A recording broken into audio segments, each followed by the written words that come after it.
Good morning students, I am Krishna Kumar, your physics teacher. आज हम +1 science का 4th चैप्टर स्टडी करेंगे फिजिक्स में, that is motion in a plane. इससे पिछला चैप्टर जो हमने स्टडी किया है वो है motion in a straight line. तो यहाँ पर हमें प्लेन में पढ़ना है, स्ट्रेट लाइन में आप पहले पढ़ चुके हैं। इस चैप्टर में जो हमारा इंट्रोडक्शन है, हम ये कुछ टॉपिक हैं जो इस चैप्टर में पढ़ेंगे, जैसे कि आपका जो मोशन है वो प्लेन में हमें स्टडी करना है। अब प्लेन का मीनिंग क्या है? प्लेन का मीनिंग ये है कि आपके पास दो एक्सिस हैं, एक्स और वाई एक्सिस। इसके बीच में ये जो आपका है ये आपका प्लेन है, तो इसमें आपको मोशन को स्टडी करना है। उसके बाद हम इस चैप्टर में पढ़ेंगे स्केलर और वेक्टर क्वांटिटी, यानी कि स्केलर क्वांटिटी क्या होती है, वेक्टर क्वांटिटी क्या होती हैं। उसके बाद हम टाइप ऑफ वेक्टर पढ़ेंगे, वेक्टर का एडिशन पढ़ेंगे, वेक्टर का सब्सट्रैक्शन पढ़ेंगे, कुछ वेक्टर अलजेब्रा हम स्टडी करेंगे। उसके बाद में हमारे पास है प्रोजेक्टाइल मोशन। अब प्रोजेक्टाइल मोशन भी हमें स्टडी करना है, काफ़ी इम्पोर्टेंट टॉपिक है जो हमारा कई बार मेन पेपर में भी आता है। तो let's start our chapter, that is motion in a plane. अब इसमें सबसे पहले हमें स्टडी करना है स्केलर क्वांटिटी। स्केलर क्वांटिटी का मीनिंग क्या है कि एक ऐसी क्वांटिटी जिसमें आपके पास सिंपल क्या है, एम्पलीट्यूड है, आपके पास मैग्नीट्यूड है, डायरेक्शन नहीं है। जैसे कि आपके पास डिस्टेंस है, स्पीड है, इनमें आपके पास सिर्फ क्या होता है, मैग्नीट्यूड होता है, कोई डायरेक्शन नहीं होती है। वेक्टर क्वांटिटी वो हैं जिनमें आपके पास मैग्नीट्यूड भी होगा और डायरेक्शन भी होगी। आप समझ सकते हैं जैसे कि वेलोसिटी, क्योंकि वेलोसिटी में क्या है, आपके पास स्पीड भी है और डायरेक्शन भी है। अब आपके पास यहाँ पर दो वेक्टर मैंने लिखे हैं, पहला है पोजीशन वेक्टर, दूसरा है डिस्प्लेसमेंट वेक्टर। अब पोजीशन वेक्टर का मतलब क्या है, आपकी पोजीशन क्या है। मान लो आप ए पोजीशन पे हैं, तो आपकी जो डिस्टेंस है फ्रॉम द ओरिजिन वो आपका क्या होगा, पोजीशन वेक्टर होगा। डिस्प्लेसमेंट वेक्टर क्या है कि मान लो आप ए से बी पॉइंट पे गए हो, तो ए से बी पॉइंट पे जो आपने डिस्प्लेसमेंट किया है RAB, ये आपका डिस्प्लेसमेंट वेक्टर है। आप अगर चाहो तो इसको इन दोनों की टर्म में भी लिख सकते हो, यानी कि displacement vector in term of the position vector. देखिए डायग्राम में, ये ओरिजिन है, ये आपका फर्स्ट पोजीशन, ये आपकी सेकंड पोजीशन है। तो ये तो आपके हो गए पोजीशन वेक्टर और ये आपका हो गया डिस्प्लेसमेंट वेक्टर। तो आप चाहो तो इसको इन दोनों की टर्म में लिख सकते हो। नेक्स्ट है वेक्टर। अब वेक्टर को हम इस तरह से रिप्रेजेंट करते हैं। मान लो ए कोई वेक्टर है, बी भी कोई वेक्टर हो सकता है, नेमिंग आप कुछ भी कर सकते हैं, आप पी वेक्टर भी कह सकते हैं। वेक्टर को रिप्रेजेंट करने के लिए उसके ऊपर आपको एरो लगानी पड़ेगी। एरो का मीनिंग यहाँ पर क्या है, एरो आपको डिफाइन कर रहा है डायरेक्शन को, कि वो एक वेक्टर क्वांटिटी है। अगर आप एरो नहीं लगाएंगे तो आपकी वो वेक्टर क्वांटिटी नहीं है। वेक्टर क्वांटिटी को रिप्रेजेंट करने के लिए हम जो भी वेक्टर को हमने सिंबल दिया है उसके ऊपर हम एक एरो लगाएंगे। इसके दो पार्ट होते हैं जो मैंने सामने लिखे हुए हैं। पहला है आपका ए डॉट ए कैप, ये आपका मैग्नीट्यूड है और ये आपका डायरेक्शन को रिप्रेजेंट कर रहा है कि आपका जो वेक्टर है उसका मैग्नीट्यूड कितना है और उसकी डायरेक्शन कहाँ पर है। तो ये जो आपका कैप है ये आपका डायरेक्शन को रिप्रेजेंट कर रहा है। अब कुछ वेक्टर मैं देखूंगा यहाँ पर। पहला है नेगेटिव वेक्टर, यानी कि अगर आपका कोई वेक्टर ए है, दिस इज वेक्टर ए, अगर आप इसके अपोजिट में सेम मैग्नीट्यूड का कोई वेक्टर ड्रॉ कर देते हैं तो हम उसको नेगेटिव ऑफ दिस वेक्टर कह सकते हैं, यानी कि this is A then this will be minus A. Second है इक्वल वेक्टर। अगर दो वेक्टर ए और बी सेम साइज के हैं, यानी कि सेम मैग्नीट्यूड के हैं और दोनों की डायरेक्शन भी सेम है, then they are called as equal vector. Next is coinitial, यानी कि जिनके इनिशियल पॉइंट कॉमन हैं उनको हम बोलते हैं को इनिशियल वेक्टर। नेक्स्ट है कोलिनियर वेक्टर। कोलिनियर वेक्टर का मतलब क्या है, मैग्नीट्यूड आपका हो सकता है सेम हो ना हो, लेकिन आपकी जो उनकी डायरेक्शन है या तो पैरेलल होंगी एक दूसरे के या फिर एंटी पैरेलल होंगी। ध्यान रखना, इंक्लाइंड नहीं होने चाहिए, या तो वो पैरेलल हो या फिर एंटी पैरेलल हो, तो वो आपके होंगे कोलिनियर वेक्टर। इसके बाद में आपको पढ़ना है मल्टीप्लाई आप कैसे करते हो किसी भी वेक्टर को रियल नंबर से। अब यहाँ पे देखिए, मान लो आपके पास ए वेक्टर है, इसका कुछ मैग्नीट्यूड है और डायरेक्शन है। अब अगर आप इसको 2 से मल्टीप्लाई कर रहे हो, मल्टीप्लाई बाई 2, तो इसका जो मैग्नीट्यूड है वो ट्वाइस हो जाएगा ओरिजिनल वेक्टर के। डायरेक्शन पे कोई चेंज नहीं होगा क्योंकि आप रियल नंबर से मल्टीप्लाई कर रहे हैं, तो उसका मैग्नीट्यूड डबल हो जाएगा। अगर आप इसको -2 से मल्टीप्लाई करेंगे तो माइनस का मीनिंग क्या है, डायरेक्शन आपके अपोजिट हो गई। अब मैग्नीट्यूड तो ट्वाइस हो गया लेकिन आपकी डायरेक्शन भी चेंज हो गई, तो इस तरह से आप रियल नंबर से मल्टीप्लाई करेंगे। नेक्स्ट आपके पास है एडिशन ऑफ वेक्टर। आप वेक्टर को कैसे ऐड करेंगे। अगर आपके दोनों वेक्टर सेम डायरेक्शन में हैं तो आप उनको सिंपली ऐड कर सकते हैं a प्लस बी से। अगर उनकी डायरेक्शन अपोजिट है तो आप क्या करेंगे, अपोजिट डायरेक्शन के लिए आप जो फर्स्ट वेक्टर है वो एज इट इज लिखेंगे, उसके बाद में जो सेकंड वेक्टर है उसका रिवर्स लिखेंगे। यानी कि मान लीजिए this is a and this is b, तो a प्लस में इसका आप अपोजिट करके लिखेंगे और फिर आप ऐड करेंगे तो आपको सबट्रैक्शन ही मिल जाएगा दो वेक्टर का, जो कि ये है। उसके बाद क्या, अगर दो वेक्टर परपेंडिकुलर है, मान लीजिए ये आपका p वेक्टर है एंड दिस इज आपका and this is your q vector, तो ये आपका क्या हो जाएगा, रिजल्टेंट हो जाएगा r। तो दोनों का रिजल्टेंट क्या होगा, p प्लस q। अब यहाँ पर थोड़ा सा आपको समझने का ये है कि जो हम वेक्टर में ये प्लस माइनस कर रहे हैं, जो भी इनका सम कर रहे हैं, ये आपका सिंपल सम नहीं है जो आप मैथमेटिक्स में पढ़ते हो। वेक्टर अलजेब्रा आपको अलग से स्टडी करना पड़ेगा, जो आगे मैंने आपको सोल्व करवा रखा है। नेक्स्ट है लॉज ऑफ वेक्टर एडिशन। अब यहाँ पर आपको पता चलेगा हम वेक्टर एडिशन कैसे करते हैं।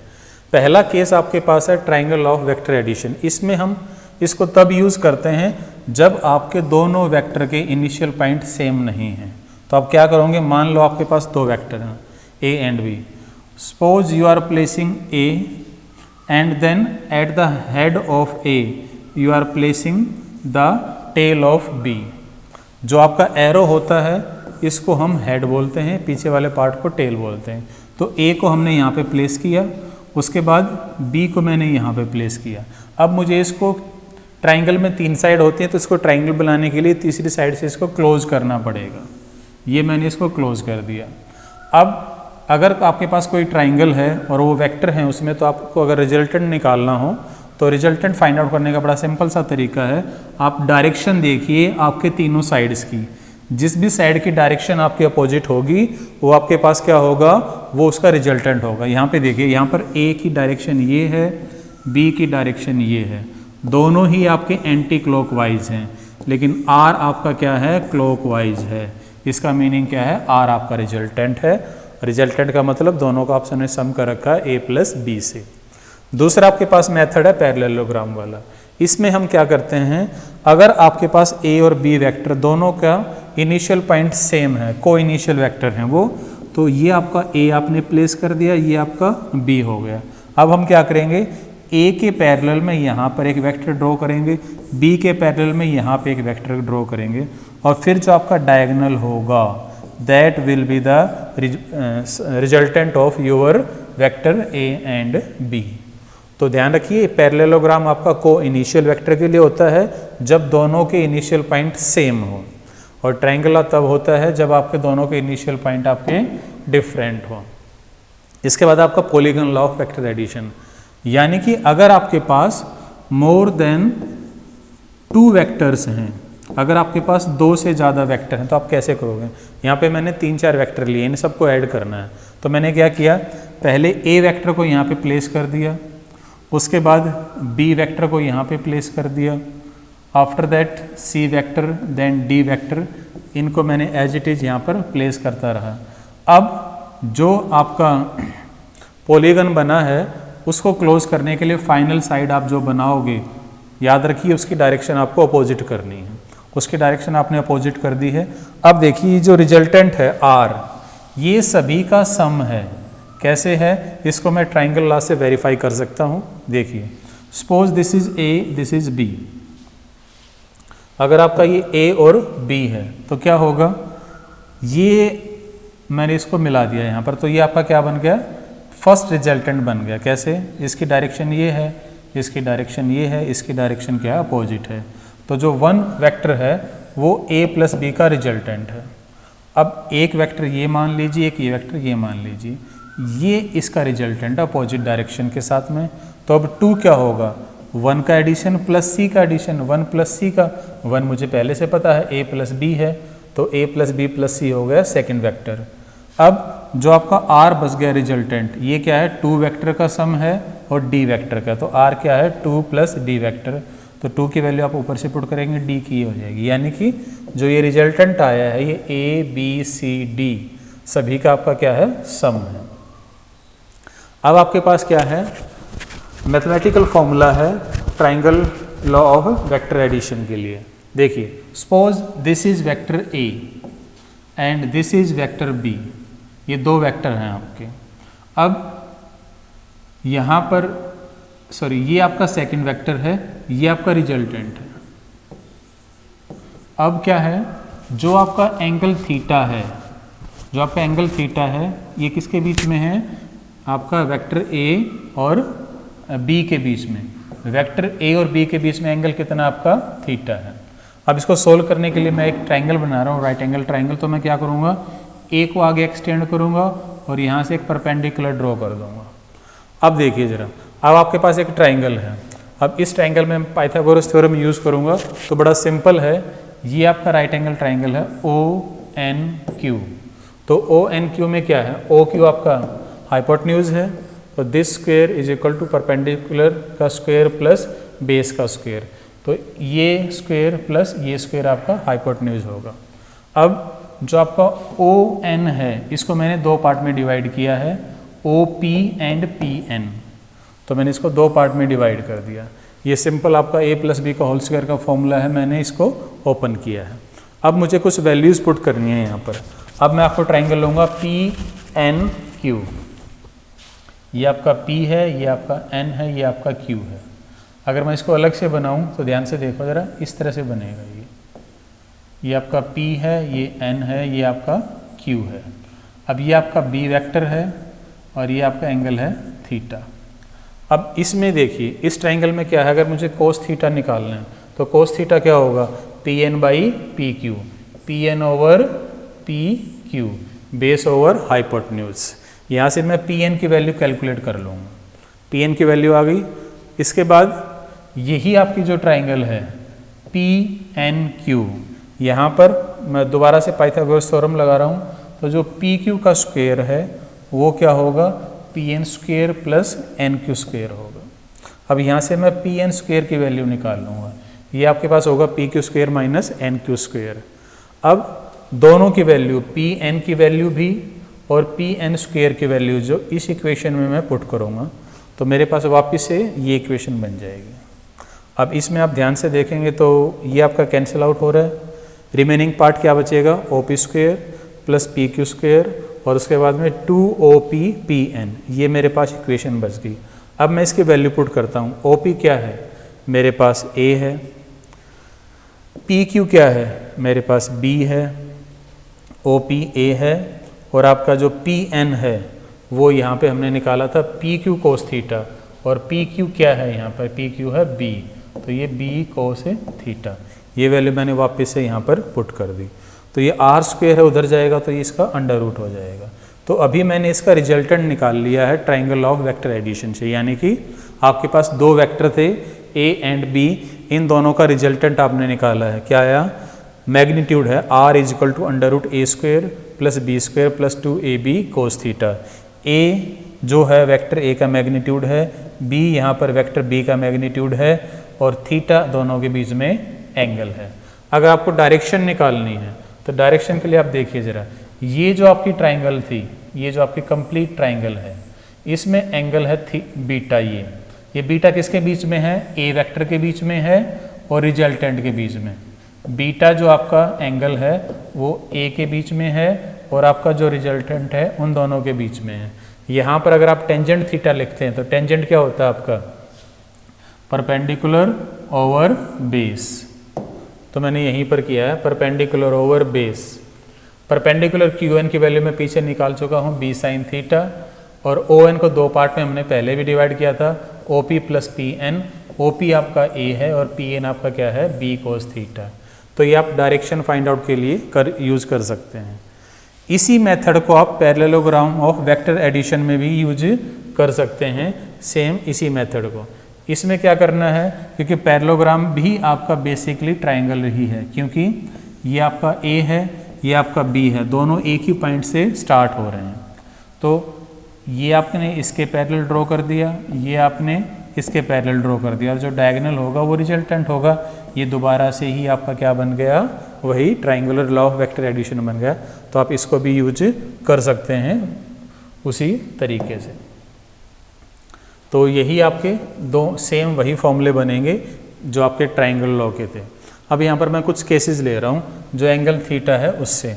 अगर थीटा आपका 0 है, 0 होने का मीनिंग क्या है, जिधर आपका वेक्टर ए है सेम डायरेक्शन में आपका वेक्टर क्या है, बी है।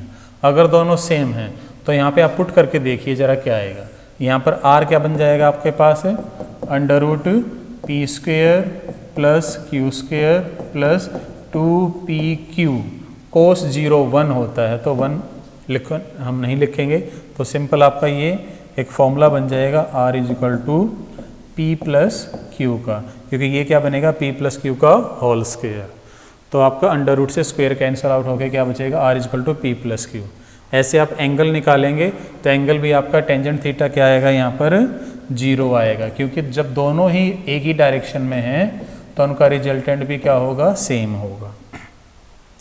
दूसरा क्या है, अगर आपका थीटा 90 डिग्री है, अगर मैं यहाँ पर कोस थीटा 90 पुट करता हूँ तो कोस 90 होता है आपका 0, तो उस टाइम पर आपका r क्या बनेगा, under root P square plus Q square. Second term आपके यहाँ पर 0 हो जाएगी।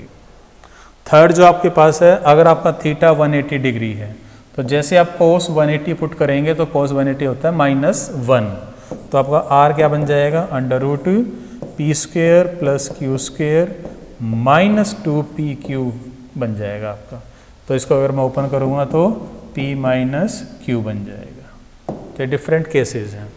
अब अगर मुझे दो वेक्टर को सब्ट्रैक्ट करना है तो मैं क्या करूँगा, देखो ज़रा, बड़ा ही सिंपल सा तरीका है। मान लीजिए आपके पास दो वेक्टर हैं p एंड q, अब आपको इनको सब्ट्रैक्ट करना है। तो सब्ट्रैक्ट करने के लिए आप क्या करेंगे, पहले आप p को एज इट इज़ लिखेंगे, q को आप यहाँ पे प्लेस करेंगे, लेकिन हम q को क्या करेंगे, रिवर्स कर देंगे। ये देखिए मैंने क्या किया, इसको -q कर दिया, अपोजिट डायरेक्शन में उसको एक्सटेंड कर दिया। मैग्नीट्यूड भी उतना ही रहेगा जितना इसका है, उतना ही मैं इसका रखूँगा। अब मेरे पास दो वेक्टर हैं, एक p है और दूसरा है -q। अब ट्राइंगल के लिए एक साइड ये हो गया, दूसरा साइड ये हो गया, तीसरे साइड के लिए आपका ये साइड हो जाएगी। तो आपका रिजल्टेंट है। तो रिजल्टेंट हमारा क्या होता है, सिंपल p प्लस q होता है, लेकिन q यहाँ पर माइनस में है। तो आपका फाइनल आंसर क्या आएगा, p माइनस क्यू। तो अगर आपको सब्सट्रैक्शन भी करना है किसी भी दो वेक्टर का तो आप क्या करेंगे, एडिशन मेथड से ही करेंगे, लेकिन एक वेक्टर को आप माइनस की फॉर्म में लिख लेंगे, अपोजिट डायरेक्शन में उसका नेगेटिव वेक्टर बना के आप उसको सोल्व करेंगे। नेक्स्ट एक आपके पास इंपॉर्टेंट टर्म यहाँ पर आपने पढ़ेंगे, जीरो वेक्टर और नल वेक्टर। इसमें क्या होता है कि जीरो वेक्टर का मतलब क्या है कि आपके पास एक ऐसा वेक्टर है जिसमें मैग्नीट्यूड नहीं है, सिर्फ डायरेक्शन है। उसी को ही आप नल वेक्टर भी कह सकते हैं, जिसमें सिर्फ डायरेक्शन हो, मैग्नीट्यूड ना हो। क्योंकि वेक्टर अगर है वो तो सिंपल सी बात है, डायरेक्शन तो उसमें होगी, लेकिन नल का मतलब क्या है, उसका मैग्नीट्यूड कितना है, 0 है। नेक्स्ट आपके पास है relative velocity by vector algebra. अब आपको दो पार्टिकल की अगर रिलेटिव वेलोसिटी निकालनी है तो आप कैसे करेंगे, बड़ा ही सिंपल सा मेथड है। मान लीजिए पहले दोनों पार्टिकल जो मूव कर रहे हैं उनकी सेम डायरेक्शन है। अगर उनकी डायरेक्शन सेम है, ये मान लो फर्स्ट पार्टिकल है जिसकी वेलोसिटी va है, ये आपका सेकंड पार्टिकल है जिसकी वेलोसिटी क्या है, vb है। तो अगर मुझे इनको ऐड करना है तो मैं सिंपल मेथड यूज़ करूँगा, क्या, रिलेटिव वेलोसिटी निकालने के लिए vab क्या होगा मेरा, va। अब दोबारा से वही vb का मैं नेगेटिव करके ऐड कर दूंगा, अपोजिट साइड लेके ऐड कर दूंगा, क्योंकि जब आपकी डायरेक्शन सेम होती है तो रिलेटिव वेलोसिटी कम हो जाती है। आप ऐसा समझिए, मान लीजिए आप किसी बस में बैठे हैं तो अब बस की डायरेक्शन आपकी ये है, पीछे से अगर कोई व्हीकल आपको क्रॉस कर रहा है तो उसकी डायरेक्शन भी ये होगी। अगर उसकी स्पीड तेज़ है तो आपको क्रॉस करेगा, लेकिन जब आप उसको क्रॉस करेगा वो आपको तो आपको उसकी स्पीड कम नज़र आएगी क्योंकि दोनों की सेम डायरेक्शन है। इसलिए जब भी सेम डायरेक्शन में आप रिलेटिव वेलोसिटी कैलकुलेट करते हैं तो उसका साइन नेगेटिव लेंगे फिर ऐड करेंगे। अपोजिट डायरेक्शन अगर आपके पास है, देखिए ये ए है, ये आपका क्या है बी है, दोनों की डायरेक्शन अपोजिट है। इसमें भी हम वही मेथड यूज़ करेंगे। मान लीजिए हमें वी ए बी कैलकुलेट करना है तो हम क्या करेंगे, V A as it is लेंगे और वी बी को माइनस लिखेंगे। लेकिन थोड़ा सा ध्यान से देखो, वेलोसिटी में डायरेक्शन होती है, तो अगर इसको मैंने पॉजिटिव लिया है तो ये पहले से ही नेगेटिव है क्योंकि इसकी अपोजिट डायरेक्शन है। तो इसकी अगर मैं डायरेक्शन चेंज करूँगा तो नेगेटिव नेगेटिव आपका प्लस हो जाएगा, तो आप ऐड कर देंगे। ये भी आप ऐसे समझ सकते हैं, मान लो आप किसी बस में जा रहे हैं, सामने से कोई बस आती है तो जब आप क्रॉस करते हैं तो बड़ी तेज़ी से क्रॉस कर जाते हैं। इसका मीनिंग क्या है, आपकी स्पीड इंक्रीज हो जाएगी जब आप अपोजिट डायरेक्शन में होंगे। नेक्स्ट आपके पास क्या है, जब आप रिलेटिव वेलोसिटी निकाल रहे हैं जब दोनों पार्टिकल आपके क्या एक दूसरे के इंक्लाइंड है। ये भी वही तरीका है, देखिए ज़रा। मान लीजिए this is V A and this is V B. अब इनका रिजल्टेंट निकालना है तो हम क्या करेंगे, एक पार्टिकल की हम नेगेटिव वेलोसिटी लेंगे जो हम पहले से इसमें भी किया है इसमें भी किया है। तो इसकी नेगेटिव लिया हमने, इसको हमने एज इट इज़ रखा है, ये आपका एज इट इज़ है। अब इन दोनों का रिजल्टेंट हम निकालेंगे parallelogram law of vector addition से। इसके पैरेलल में ये हो जाएगा, इसके पैरेलल में ये हो जाएगा, ये इसका रिजल्टेंट आ जाएगा। तो यहाँ पे जो रिजल्टेंट आएगा ये हम फॉर्मूले पहले भी सोल्व कर चुके हैं, मैं इसलिए मैं डायरेक्ट यूज़ कर रहा हूँ। लेकिन आप थोड़ा सा ध्यान से देखेंगे, यहाँ पर माइनस साइन आ रहा है, क्यों? क्योंकि अब इसकी डायरेक्शन चेंज हो गई है। दूसरा, यहाँ पर माइनस साइन इसलिए नहीं है क्योंकि यहाँ पर ए स्क्वेयर होता है, तो नेगेटिव नेगेटिव का स्क्वेयर करेंगे तो वो पॉजिटिव हो जाएगा, और ये आपका क्या है, एंगल के लिए। तो ये आपका रिलेटिव वेलोसिटी फाइंड आउट करने का मेथड है। नेक्स्ट है, अगर आपको कोई दो वेक्टर रिजोल्व करने हैं, यानी कि आपके पास अभी एक रिजल्टेंट है, आपके पास एक रिजल्टेंट है और उसको आपको क्या करना है, दो पार्ट में रिजोल्व करना है। मान लीजिए ये दो वेक्टर हैं जिनकी डायरेक्शन में आपको इनको रिजोल्व करना है, तो आप कैसे करेंगे, आर आप यहाँ पे ड्रॉ करेंगे, उसके बाद एक एंड से आप वेक्टर ए ड्रॉ करना स्टार्ट करेंगे। आप क्या करेंगे, वेक्टर ए ड्रॉ करना आप स्टार्ट करेंगे। तो जैसे आप वेक्टर ड्रॉ स्टार्ट करेंगे उसका कुछ मैग्नीट्यूड होगा। यहाँ पर मैंने मैग्नीट्यूड कितना लिया है, m मैग्नीट्यूड लिया है। मैग्नीट्यूड आपका क्या है, m। दूसरा क्या है, ये जो वेक्टर आपका b वेक्टर की डायरेक्शन में मैंने ड्रॉ किया है, इसका मैग्नीट्यूड क्या है, n। तो अब क्या हो गया, ये जो आपका r वेक्टर था उसके ये दो कंपोनेंट बन गए, तो r क्या हो गया, ma प्लस nb। अब आप ये कहेंगे सर ये वेक्टर तो हम कैसे भी ड्रॉ कर सकते थे, a और b, लेकिन ये यूनिक वेक्टर हैं फॉर दिस पर्टिकुलर एंगल। मैं ये वेरीफाई भी करूँगा कि कैसे यूनिक हैं। अब आप ये कह सकते हो कि नहीं, ये आपका m डैश भी हो सकता है, इसका मैग्नीट्यूड कुछ और हो सकता है, तो वो भी मैंने कंसिडर कर लिया। मान लीजिए m नहीं है मैग्नीट्यूड, क्या है, m डैश है, और दूसरे का मैग्नीट्यूड कितना है, n डैश है, लेकिन हैं तो इसी के ही दोनों वेक्टर। तो अगर ये दोनों साइड सेम है, लेफ्ट हैंड साइड, तो दोनों की राइट हैंड साइड भी क्या होंगी, सेम होंगी। तो दोनों को इक्वेट करेंगे, ये हमारे पास एक्सप्रेशन आ जाएगा। अब मैं इन दोनों की वैल्यू पुट कर दूंगा। पुट करने के बाद मैं इसको सफलिंग करूंगा, तो m वाले एक साइड कंपोनेंट कर लूँगा, n वाले एक साइड कर लूँगा। अब ये दोनों इक्वल कब होंगे, क्योंकि आपको पता है वेक्टर a और b तो सेम है, तो दोनों इक्वल नहीं हो सकते। तो दोनों इक्वल तभी होंगे जब ये दोनों क्या हो, या तो नल वेक्टर हो या फिर जीरो वेक्टर हो।